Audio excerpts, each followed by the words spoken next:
They were talking about that basically it's all energy. Right. You're putting energy out into the universe. So it's just a matter of how that energy is reflected into others. Can I just Babysit. Sure. What was your answer to Sharon? So first of all, I told her one of the things is I hope that we'll discover some of those things together tonight. Okay. And second of all, I was saying that the idea of asking for healing is really about helping somebody be, praying for somebody to be more aware of how God is already in their lives. Because that's not necessarily where sickness comes from, but that's where let's say the depression or anxiety that comes along with the sickness comes from. So the truth is, you should be able to see at all times in your life how Hashem is in the business, how God's in the business, how the light is undiminished, or no matter what is happening to you. But it becomes very, very difficult to see. So when somebody prays for you, all they're really hoping for you is that they'll put this kind of again, the best I can call it is an energy force out there that helps you to be awoken to what is surrounding you. You're not normally going to be praying that God comes down and creates a miracle and heals somebody. What you want for them is that they are able to connect to a place with God where they can create their own healing, because we all have that ability, and that's something we should be aware of and recognize. So we would not pray for outright healing for somebody. Oh, yeah, but when you pray for healing, this is what you're really praying for. That's all I'm saying. They will be healed, but you're praying the healing that they will receive the energy for the healing that you're giving them. So you are praying for the person. You're praying that they will become more open to the healing energy that is naturally available to them anyway. It's available in the universe. It's available to all of us through our connection with God. We may not see it at any given moment. Like I said, just like we don't always see that the sun is out. The sun's on the other side of the world right now. Doesn't mean the sun's not shining light just as brightly as it was 12 hours ago when it was on us. Okay. We just don't see it. You had another thought? Well, I was just going to say, does it really matter if I'm praying for somebody to be well? Does it really matter if in the back of my mind, does it matter what I'm thinking? Whether or not I'm thinking about a light or anything else, or I just want Hashem to, you know what I'm saying? As long as I'm praying for that person, asking for Hashem to help them, does it matter what's in the back of my mind? Okay, so maybe this is a little bit more of a personal opinion than it is something I could quote you from a rabbi. But what you're thinking basically always matters. It may not matter in the moment in terms of whether that person will be healed or not. It's nice to be thinking, again, from the standpoint that, but for you it matters. Because if you allow your mind to go down a certain thought pattern, then you're likely to repeat that thought pattern. And if that thought pattern is slightly skewed from how the rabbis are teaching us to think or to behave with God or to behave in life or to behave with others or to behave with ourselves, then chances are it's going to skew your impression of things in other areas. And again, I think we might even touch on some of that tonight too. We'll see. We'll see how we do. Okay. All right. So it's actually class 8, but I'm still calling it part 6. It's like, 6th class, part 3 or something like that. I don't know. Not that it really matters. Yeah. Good luck. So I want to share a couple things I think are just generally related to the topic of Kabbalah, and then we'll get back into the topic that we were talking about last week. So I wanted to briefly share part of a story that Rabbi Wein shared during the third meal, the Sudash Lishit, here at the Shul this past Shabbat. He was talking about a rabbi from Lithuania who was responsible for the fundraising at his yeshiva. This is pre-World War II. And he had been successful, but in the long run, the yeshiva was in significant debt. And he really needed to go out for one big final kick to make sure that the yeshiva would survive. He went out, he traveled throughout Europe, he ended up, I think, somewhere in France. He was successful enough that he was able to prepare his journey home. He was at the train station. He was asking somebody for help to find a particular track or where to buy the tickets or whatever it was. This person was very generous with their time and offered to take him directly to the train.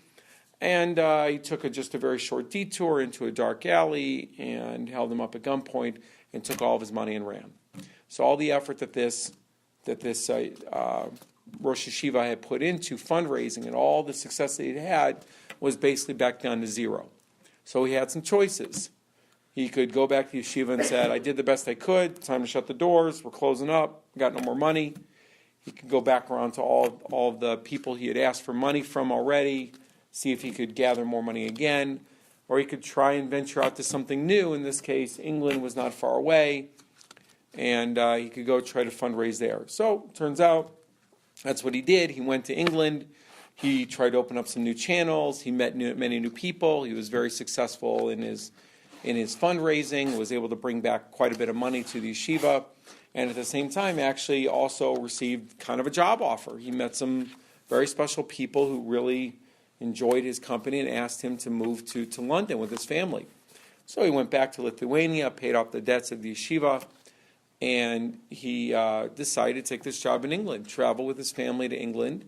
And despite all the troubles and travails that happened in England, it didn't compare to what happened to Lithuania. And most of the people from his town and from his yeshiva perished in the Holocaust, but his entire family survived.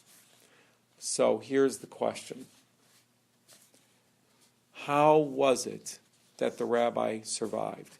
Who was the cause of the rabbi and his family's survival? He was. No, the man who stole his money. Okay, so the man who stole his money. Okay. Were you there? Okay. Okay, so he was. So who, the rabbi? Yeah. Okay. Anyone? Just, Why do you want to share why? yeah. Because he was foolish enough to allow himself to go into a stranger's car to allow himself to be held up. Okay. And so because of that, something good came out of it, which is that he wasn't killed and he made lots of more money and connections, but he still was foolish for allowing himself to get into some stranger's car. Okay.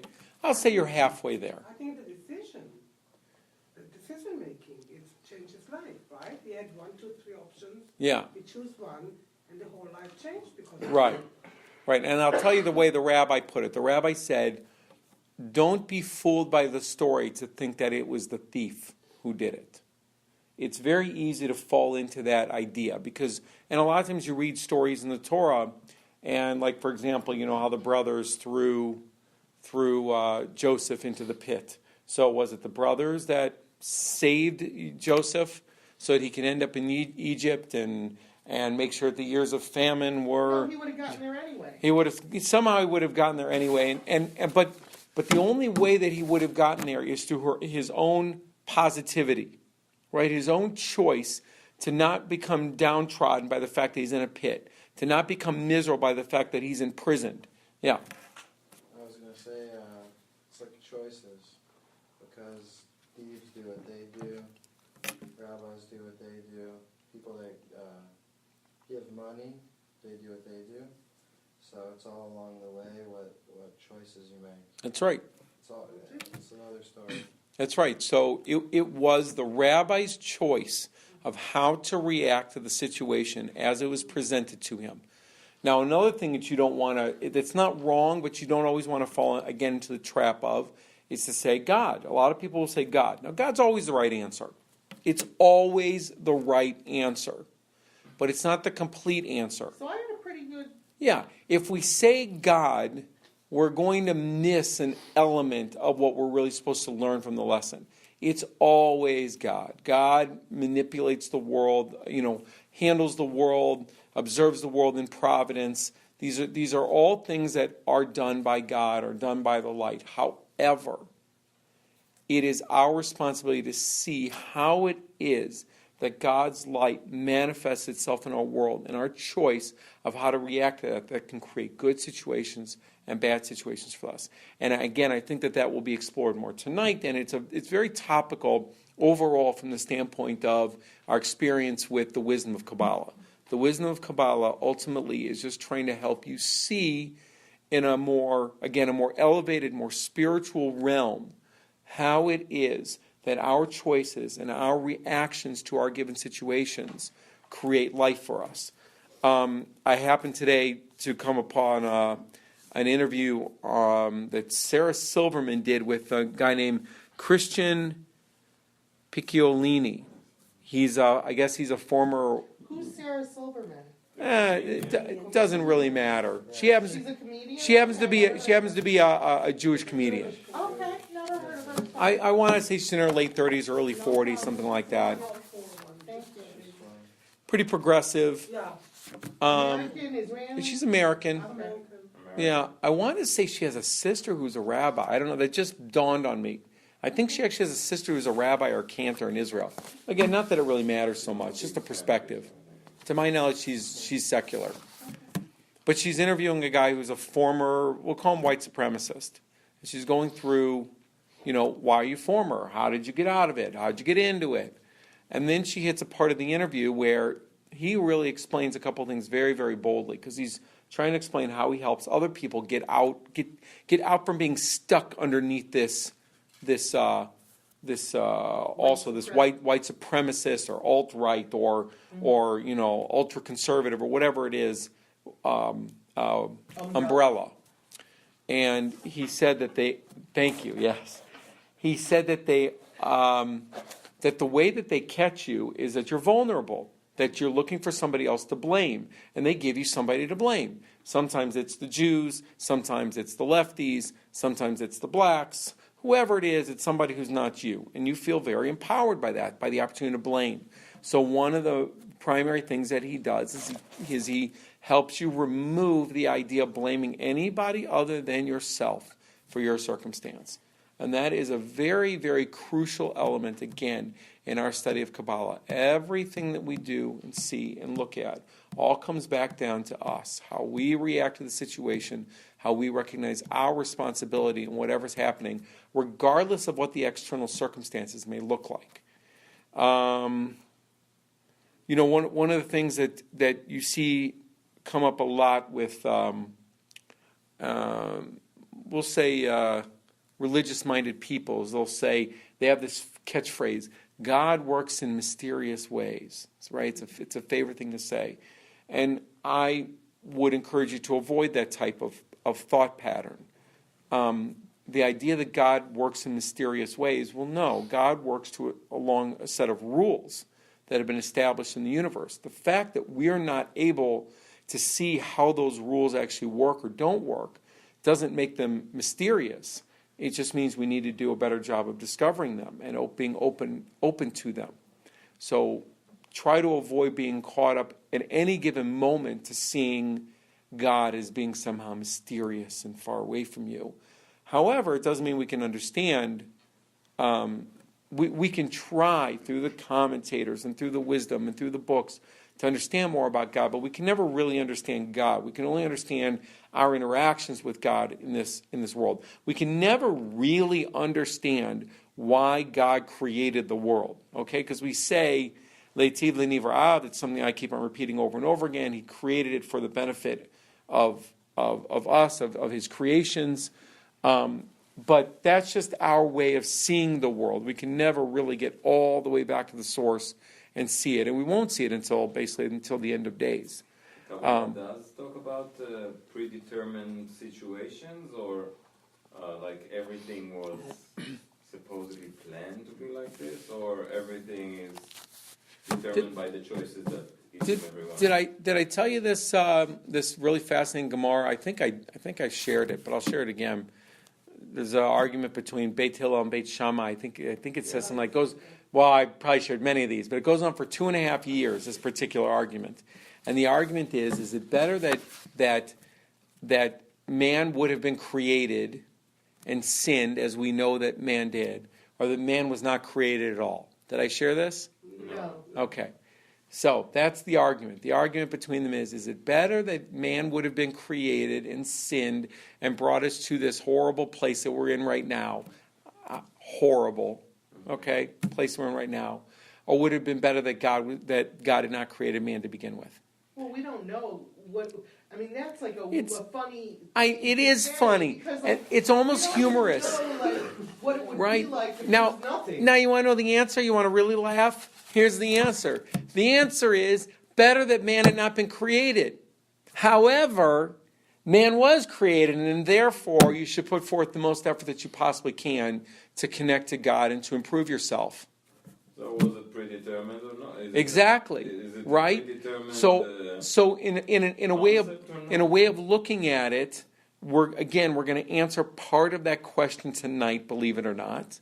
We're going to answer an element of the predetermined aspect, but part of it is also the idea that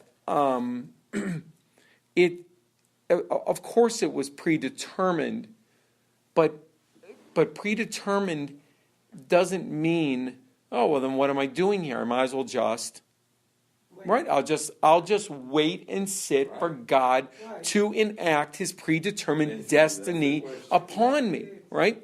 But then that's why I brought up the story I did earlier of the rabbi. But that won't work. So we What? have to do our work. But sometimes Exactly. That's it. But every path is predetermined.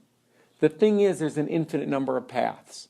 You're right. And only God sees all those paths. So at any second, I can choose to get up and walk out the room and forget you guys, and I'm not going to teach you anymore. And that's the end. still you I can make that choice. That is my option. Sure, yeah. Right? So that's what yeah. That's right. It's my head. It's my brain. Predetermined or God, not? Like Yeah, if the well, rabbi was that's what he's supposed saying. to get robbed anyways, no matter what alley he took. he was. Somebody's saying it's No. all predetermined no matter what. Yeah, No. so Even if you think about it or you try to So it's like control a it or game. control it, If I throw It's it all on But the they in- wall. it's had, all but in they your had head. 3 options. Ella. They had Yeah, three but you options. shouldn't put yourself in sakana. You see, that was putting himself in a sakana situation. You should not put yourself in a sakana situation Or if he you was very if you can trustworthy stop of the yourself. real- I can't respond about that. I really don't know. I mean, that honestly, it just wasn't part of the story. I mean, I don't know. I I mean, know, but I'm adding to the story that it's a sakana to go into a car Not with somebody you necessarily. don't know, Not and necessarily. yeah. I don't know the details. I wasn't there. This is the way the story is told. I mean, it's a true story, but again, it's just the way the story was told. Maybe he pushed him into the alley. I don't know. You know, I don't know. But the point is that everything builds on everything before that, right? So why was it that the rabbi was even in? We're seeing a little snapshot. I don't know, over the course of, let's say, 1 month of his life, leading up to this choice. Okay. But what was the choice that got him to be in that position? Like, why was it that the yeshiva was in financial dire straits? Maybe that was because of a previous decision that he had made, and maybe this yeshiva had only survived. But maybe the yeshiva had only survived up until that point because of a previous decision he had made to help fund it or take money out of his own personal It's all account. the And decisions you make. That's how I think and that's how you have gotten to those paths. But each one of those individual paths amongst 7 billion people in the world are all predetermined by God, who knows them all. But at any given moment, you can deviate from that path. And God can still stand up there and say, yeah, I knew you were going to do that. If you went left, he can say, I knew you were going to do that. And if you went right, he can say, yeah, I knew you were going to do that. Because I had them all here. They're all sitting in front of me, infinite number of possibilities. They don't conflict. Which actually brings me... Each one of them creates a different reality. Yes. Each one of which is known to God also. Okay, so Which what am I creates doing? an infinite number of additional ones, because it's still up to you to decide which one of those infinite paths you're going to take. It is still up to you to make that Supposedly decision. up to me to decide. Well, you'll see. Free will. You'll see as we go through some of this Because tonight. the meaning of the question is just to say, what is the meaning of doing good if or tikkun or whatever, if Yeah, it's predetermined. which I hope we'll get to some of that. I doubt it, but What? yeah. Well, I think the answer to the question is free will. Yeah. You have the choice to do whatever you're gonna do, That's what and people that say. Hashem knows Well- what the result is gonna be, but He's not guiding you in that direction. If gonna happen. if we're lucky, Force to action, and we go and do crazy crap. if we're lucky, maybe luck isn't the right way to put it, but if we're lucky, tonight we'll get to the idea of why evil exists in the world. We'll see, and maybe that'll help We'll some of get this to too. midnight, right? Yeah, right. And I actually really need to leave on time tonight, which is a shame.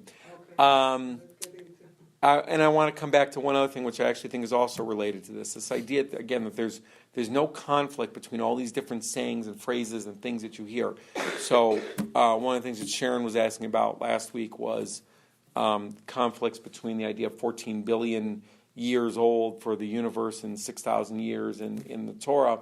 And Stuart was trying to think of a book, and Rabbi Wein confirmed that what we were talking about is accurate. There's no conflict. And Gerald Schroeder wrote a book called Genesis and the Big Bang. Right. And if you don't want to go buy this book, which I don't know how big it is or how long it is, it was written about 25 years ago. It's a small book. He goes through all the math that explains how he came to this. He's an astrophysicist, something like that. Yeah. How he came to this conclusion. He goes through all the math in detail. But if you want, just go to YouTube and type in Gerald Schroeder, and you'll find plenty of interviews and videos of him taking 5 minutes just to give the overall. And it's just one explanation, which again is why I come back to the idea of God.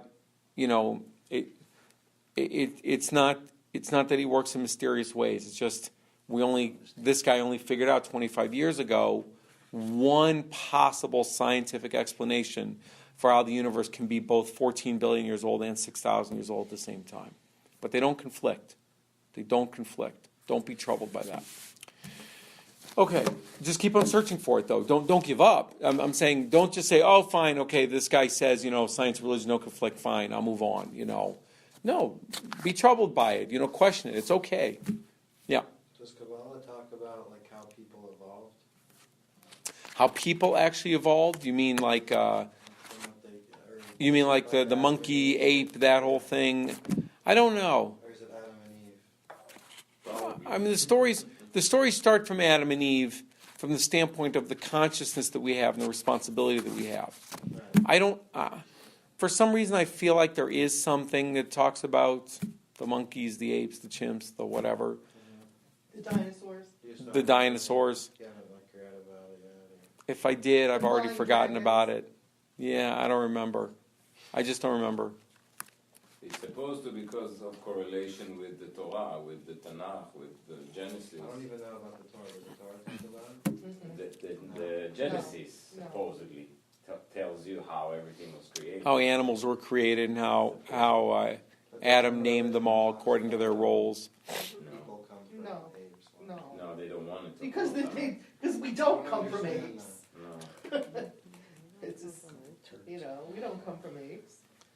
Well, I don't know. That's, That's a big discussion. Yeah. that's not my belief. no, but okay, but at the same time, there's I think we can all agree that there's a distinction between human existence and animal existence.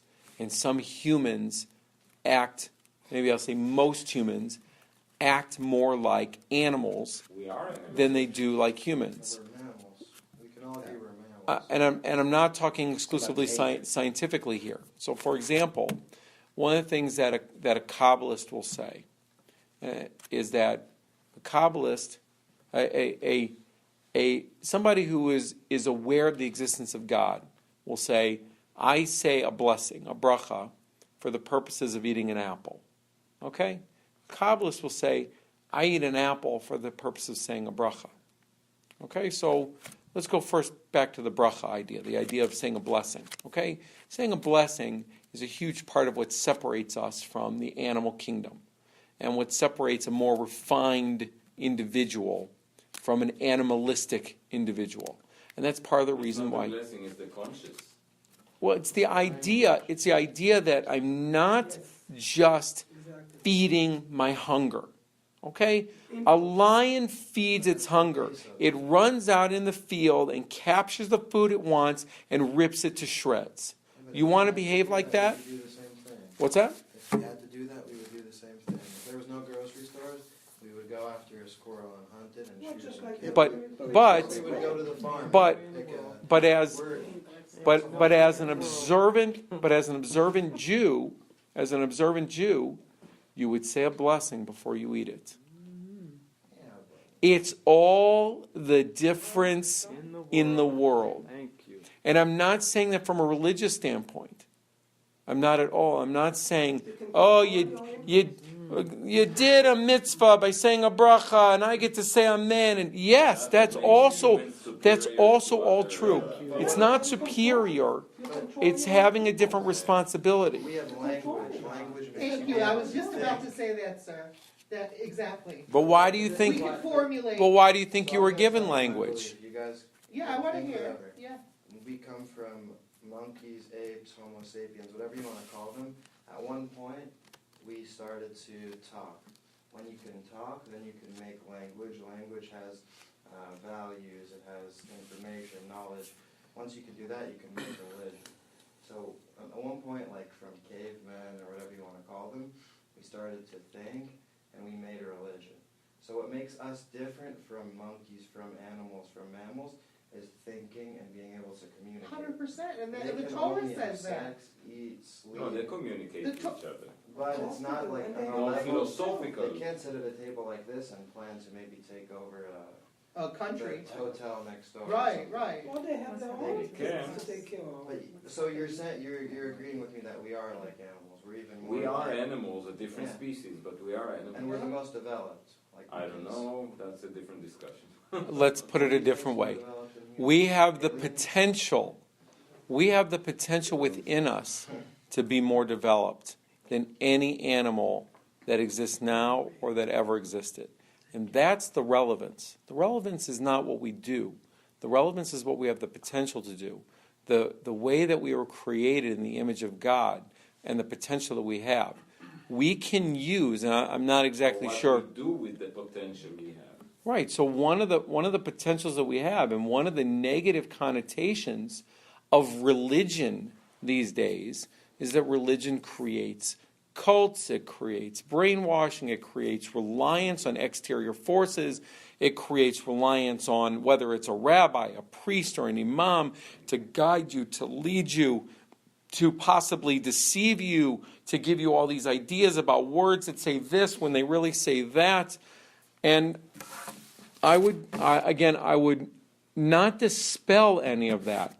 There's always the potential for negativity to come out of something that was intended in positivity. And again, some of that is what we are less and less likely to get to tonight, but we'll get to in the coming classes. But it's still a very, very valuable discussion. So there's I'm not. no absolute truth, you're saying? Basically. Oh no, there's absolutely an absolute truth. Okay. Yes, there is definitely an absolute truth. And that absolute truth is not necessarily one that's always revealed to us, which is what makes it so difficult. And what allows people to, so to speak, take advantage of us, and to feel like we've been taken advantage of by religion, and why it's so easy to give religion a bad name. And, all the truth that we're trying to get to is the roots of the universe. And that's what Kabbalah is trying to bring us into. If we only see what's in front of us in our physical world, I can guarantee you, number one, we're all going to see something different, and number two, every one of us are going to be wrong. I mean, if you look at this table and you imagine how it's constructed from the different atoms that go into the different molecules that make up the structure of this table, whatever wood is made out of, mostly carbon and a few other things, right? So if you go and you delve into that atom, you'll find that the atom itself is about 99% space. Space. There's nothing there. There's this teeny tiny proton and some electrons that float around it that, relatively speaking, are so far away from it that there's just this massive space. So how can something that's 99% space be solid like this? How can it be? It's because I'm only seeing 1% of reality when I'm looking around this physical universe. That's all I'm seeing. I'm seeing 1%. And when I fill my head with knowledge of things that are based strictly on science, strictly on things that I can test for, that I can evaluate, that I can measure, then I'm seeing 1%. That 1% is valuable. It can't be ignored. You can't ignore that the universe is 14 billion years old. It can't be ignored. It can't be ignored that we have bones of dinosaurs. Does it really matter to my current consciousness? I don't know. That's a discussion for another day. So But I'm sorry. So how is it that, like, people who are going to go follow Ron Hubbard, from Scientology, I mean, he's intellectual and he's saying all kinds of things and he's trying to lure people to follow his way. It's very important that we cling to the right people and learn the right message, or else we're going to be following people like Ron Hubbard. Do you understand what I'm saying? So let's use that as a segue into the lessons, okay? Because again, I think that the more that the base wisdom is revealed to you, and this is part of the reason why I started with the story of creation in the first couple classes, is because if you don't have a spiritual understanding of the story of creation, something that you can really hold on to and connect to, not just something that's spewed out by me sitting at the head table here. Forget about that. Forget about me. Forget about, that information. Something that speaks to you, something that opens up something inside of you that feels, not just feels truthful, but that you can walk out into the universe and experience the truth that comes from it. When you have that, then, hopefully you're connecting to something deeper and broader. All right, so I'm going to quickly try to recap what we were talking about last week. We were talking about the idea that that there was only one ever creation of something from nothing, yesh me'ayin. And for it to have been something from nothing, meaning there was literally nothing there, the thing that was created had to have been something brand new that never ever existed. And our conclusion was that the only thing that never existed before that point was desire. Desire didn't exist. Desire does not exist in our Creator. He doesn't want or need for anything because He's complete. He's all powerful. He's all knowing. All these words that we can use for Him that are just our way of describing Him in our words, in our language. Nonetheless, if we're going to see Him that way, if we're going to see Him as the Creator of our universe, we have to draw this conclusion that He must be in a position He doesn't need anything. So the one thing that He created is the one thing He isn't, which is desire. And that was the only thing that He needed to create in order for the entire universe to come into being in the way that we know it now. That's it. Nothing else has been created since then. And again, scientifically, we would refer to this as conservation of mass, conservation of energy, but it's the same idea. The idea that spiritually, what was created was desire. Physically, what was created was a universe that can neither be created nor destroyed. That's what we've got. We've got desire. We talked about the idea that that the soul of man is a part of God Himself, just like a stone is a part of the mountain, the only difference being that there's some space between them. And we're going to talk about what that space represents, how it is that a soul really could be a part of God. We again came back to the idea that the reason for creation was to give benefit and enjoyment to His creations. This was, again, the Leitiv Leni V'Ra'av. And that enjoyment and fulfillment and the benefit that we receive from creation, and when I say creation, I mean everything that's going on every second of every day is kind of a recreation of the universe. It's a recreation of our experience and interaction with it. Our enjoyment and our fulfillment is in direct proportion to our desire. So the less desire you have for something, the less that you're going to receive enjoyment and fulfillment. We talked about the idea. You walk down the street, you see a penny. I'm not particularly fulfilled. I didn't really have a desire for that penny, and therefore I'm not fulfilled by that penny. You walk down the street, you find a bundle of $5,000 cash. Suddenly you're overjoyed because it's something you have a desire for. It's something that is awoken within you. We briefly talked about the idea of, the thought that counts when it comes to receiving a gift from somebody versus getting a real heartfelt gift, something that you really wanted, or knowing that the care that somebody has for you is the most important thing for you. It's all based on your desire. If you wanted a physical gift of a certain type, of a certain size, of a certain monetary value, and you don't get it, you're going to be disappointed. If all you wanted was somebody's heartfelt investment in you, then the thought that counts will ring true for you all day long, no matter what they ever get you. So our enjoyment and our fulfillment is in direct proportion to this one thing, desire, our desire for it. So what is it we desire? The truth is, we desire God's goodness. That's what we desire. That's what we want. Okay, that's all God had to do in order to create this idea of the thought of creation, of making a being that will receive all of his blessings. He created a vessel that has a desire for his goodness.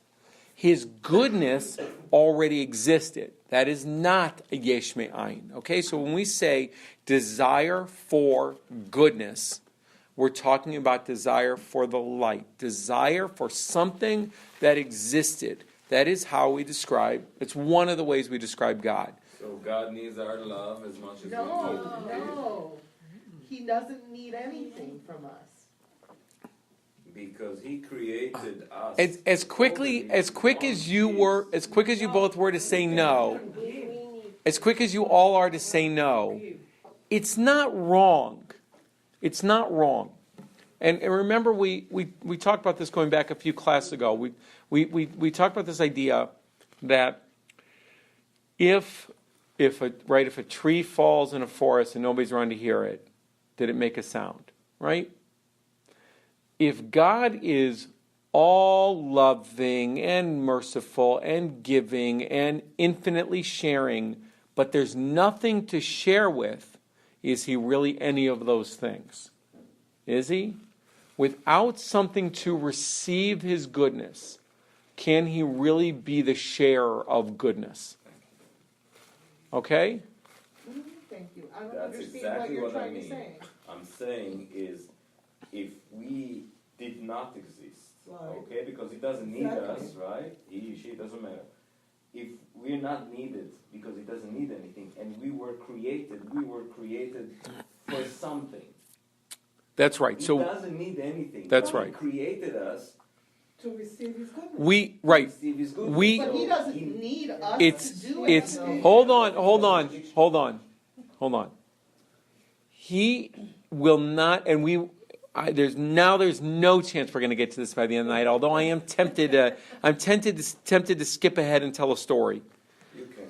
But To I just skip to wanna the end. understand what he's trying to- Fine, let me tell a story. Okay? And Fran and Stuart heard this story, but too bad, you're going to hear it again. I was thinking about telling part 2 of the story, but it's just too good. I'm going to save it. Got to come back. Yeah. So rich man comes out of his 50-story tower that he works in, comes out of the penthouse suite where he works every day, and he walks out the front to go to his limousine, and there's a beggar sitting on the corner, and he's like beggar, like loser of the universe. Like I'm not, but he happens to have his hands in his pockets at the moment, and he feels a quarter in there, and so he takes it out and he throws it at the beggar. Keeps on walking towards his driver in his limo, and he hears clink, clink, clink, and he looks down, and there's the quarter that he just gave to the beggar. And he turns around, and he looks at the guy and says, I don't understand. I just gave you a quarter. I just gave him. He's like, I don't want your quarter. I don't want it that way. So now the rich guy is a little bit shocked. What do you mean you don't want it? This is the reason for you to exist. You're there, you poor, disgusting scumbag guy who sits on the corner so that I can give you money. Here's my quarter. I'm not taking your quarter.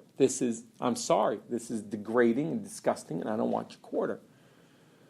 So now he's really shocked. So he starts fumbling around in his pockets, and he comes up with a bunch more coins, and he says, okay, so here, take these. I don't want your money. So again, now he takes out his wallet, and he starts taking off his watch, and he's pulling out 20s and 100s, and he's insisting, take my money. I insist, please, you must take it from me. He's feeling guilt. He's being eaten up inside. Like, how can it be that me, the rich man who has everything, and you, the poor man who has nothing, won't take from me? What is going on here? And at some point, the beggar begins to shift, and he sees that what's actually happening here is the man is in pain. He's hurting.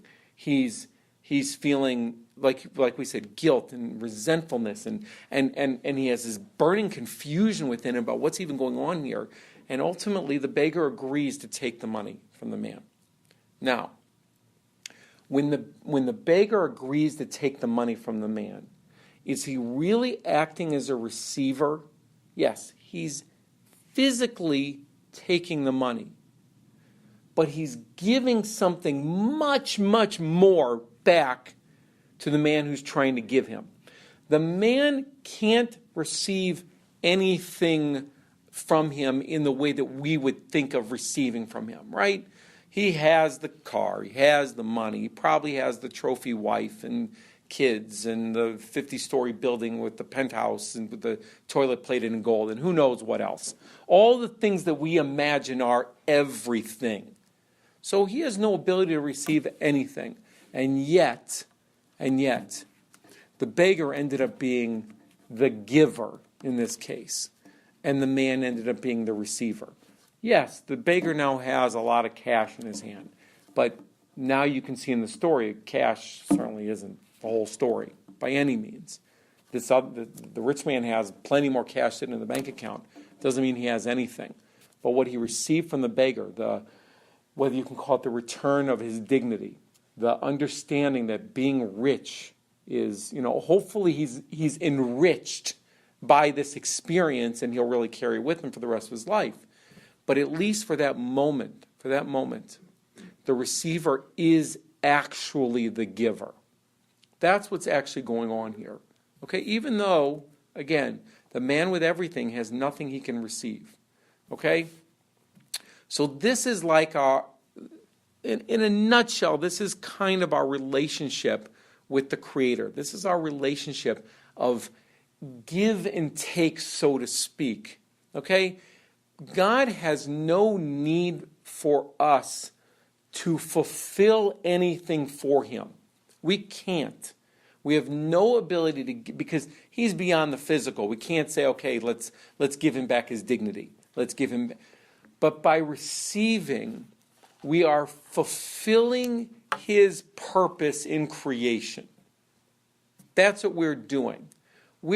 You could say we're completing the circuit. So if you know, like circuitry, and the idea of that, you can have the most powerful battery or power source, and it won't mean anything until you complete the circuit. You got to go from the positive through whatever it is that's receiving the load, whether it's a light or whether it's a clock or whatever it is, and returned back to the negative. Otherwise, the battery, the power source, cannot fulfill its purpose in existence. It's not getting anything back in the negative terminal. And again, it's not the perfect... That's a great story. It's not the perfect analogy because the battery is being drained over time. But the return of the circuit to the negative terminal of the battery is not returning any energy to the battery. It's just simply completing the circuit. It's completing the sharing and the giving for the purposes of again, being able to share and receive, and share and receive. And that's what we have with God. We are the completion of the circuit. Without being able to actually return anything back to God, we are completing the purpose of the thought in creation. Okay? Now, how quickly can we get to the idea of why evil exists in the world? Because, that's where things start getting really interesting, because it doesn't make any sense. If God is all good, right? Okay, so this is more or less where we left off. I mean, I've introduced some new ideas in response to some of your questions, but this is more or less where we left off. And we were talking about that the real conflict that comes up in this idea, and this is what we're exploring here. We're exploring this conflict in principle of who God is and who we are and what we represent, and it becomes even more clear when we learn that our job in this universe is to become more like the Creator. I mean, we just said a few minutes ago, we're like the stone is to the mountain. We're the soul, a part of God that is a piece of God, just like the stone is to the mountain. We're a chip off the old block, so to speak. So we have a pretty strong relationship with that. But how exactly can that be if He's all sharing and we're all receiving? How is that? How do we resolve those two seemingly conflicting principles? How are we supposed to be the soul that's like God, like the stone is like the mountain, when we're the polar opposite of God? Okay, so there's a couple of things that help us understand that better.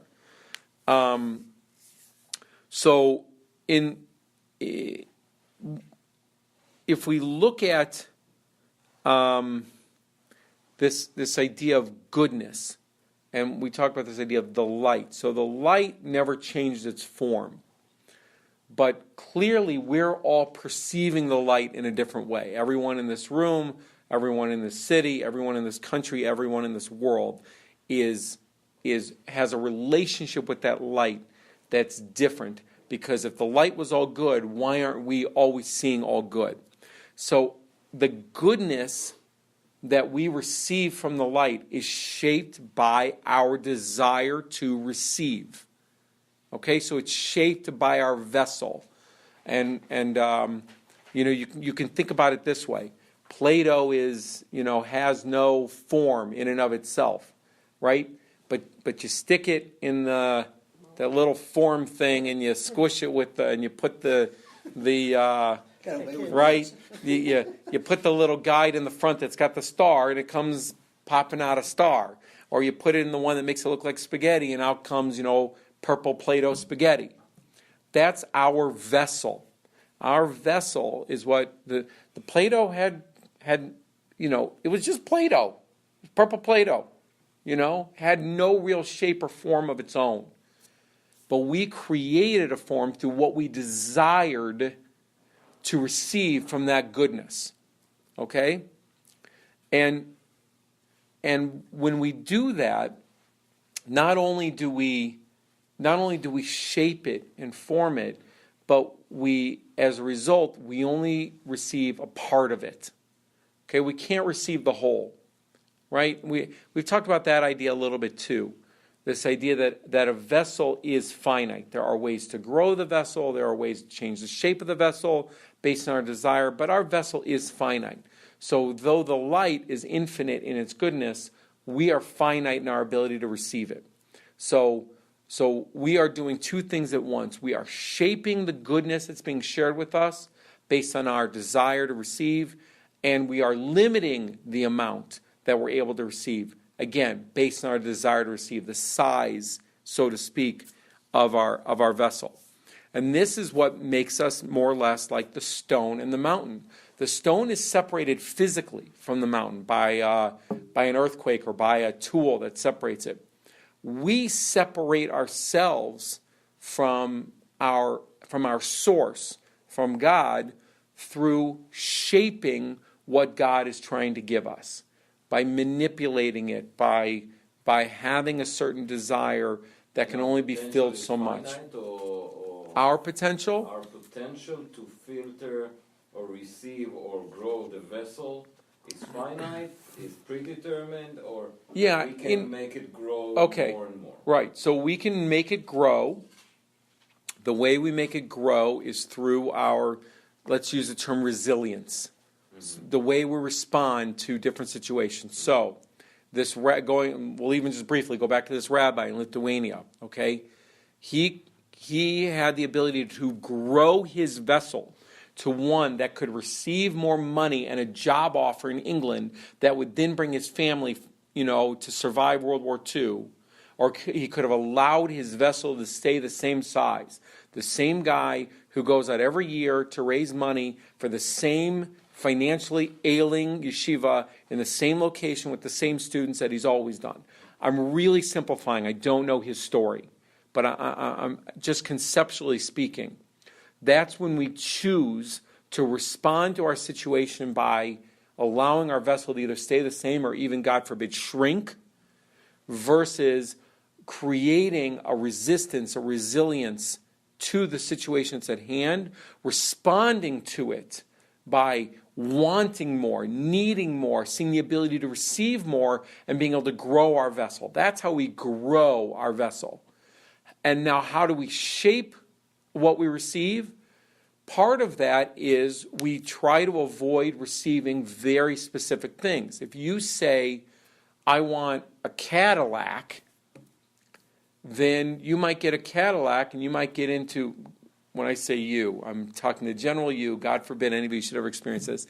You might get the Cadillac that's faster than you could ever drive, that'll cause you to get into an accident.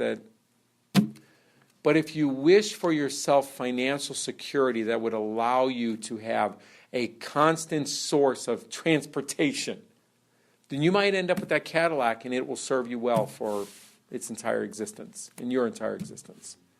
Right? That's how we receive the same exact things, but instead of putting it in the shape of the spaghetti, you say, I'm not worried about its shape. I'm worried about me. I'm worried about opening my vessel and avoiding constricting it to a place that's shaping it the way I want it. Having a desire to receive the goodness, but only in a certain form. Again, I only want the Rolex watch from you. I don't want the thought that counts gift. No, thank you. Okay, maybe I won't be your friend again next year. How does that feel? Through your fault, not mine. Your fault. Again, not literally, but the idea of always seeing that we're the ones who are responsible for that relationship. Okay, so evil exists in order to have an opposite form that we have a visual indicator for, a radar for.